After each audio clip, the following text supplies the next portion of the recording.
السلام علیکم ورحمت الله وبرکاته. دوستانو په دغه نننۍ ویډیو کې به زه تاسو در وښیم چې څنګه کولی شو آی ډي ته لاک ولګوو. د هغې په ذریعه به څوک نشي کولی چې زموږ او ستاسو آی ډي هیک او یا د بل چا لاس ته ولوېږي او یا یې ریپورټ کړي او نه به څوک کولی شي زموږ او ستاسو د پروفایل تصویران کاپي کړي. نو راځئ د ویډیو په طرف ویډیو شروع کوو. دوستانو هر څه در مخکې که تاسو زموږ په چینل کې نوي یاست، زموږ چینل ته نوي راغلي یاست، نو هیله کوم زموږ چینل در سره سبسکرایب کړئ او څنګه د بیل ایکن هم ووهئ تر څو زموږ هره ویډیو اپلوډ کړي د هر څه در مخه لومړی تاسو ته در ورسېږي. نو راځئ د ویډیو په طرف ویډیو شروع کوو. دوستانو ما ته یو ملګري آی ډي رالیږلې ده، نو زه آی ډي ته ځم.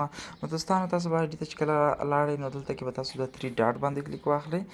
3 ډاټ باندې مو چې کله کلیک واخیستو دلته کې به تاسو د سیټینګ اپشن دی، دغه سیټینګ اپشن به ووهئ.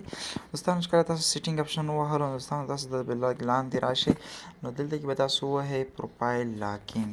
دوستانو هر کله چې تاسو پروفایل لاکینګ ووهئ نو دوستانو تاسو ته به دغه شانتې صفحه راشي.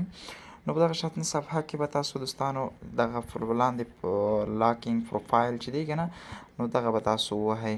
دوستانو هر کله چې تاسو دغه ووهلو نو پروفایل چې دی دلته کې لیکلی دی وایي you locate your profile. تاسو کلک پلس د پروفایل and your print can see the photo post and stories in your profile. هیڅوک نشي کولی چې ستاسو ملګري او یا عکسونه پوسټونه سټورۍ وګوري ستاسو په پروفایل کې. نو ستانه دغه یو ډېره ښایسته طریقه ده چې د دې په ذریعه هیڅوک هم نشي کولی چې زموږ او ستاسې آی ډي هیک غلا یا څه کړي. نو دوستانو دا ماته یو ملګري رالیږلې وه چې زما آی ډي یو 2-3 ځلې د بل چا لاس ته لوېدلې وه. نو انشاءالله بیا به دا ځل نه لوېږي ځکه چې دې پروفایل لاکینګ وله ولګېدو نو فل سکیورټي شوه. دوستانو که ویډیو مو خوښه شوې ویډیو لایک، چینل سبسکرایب کړئ. د الله په امان.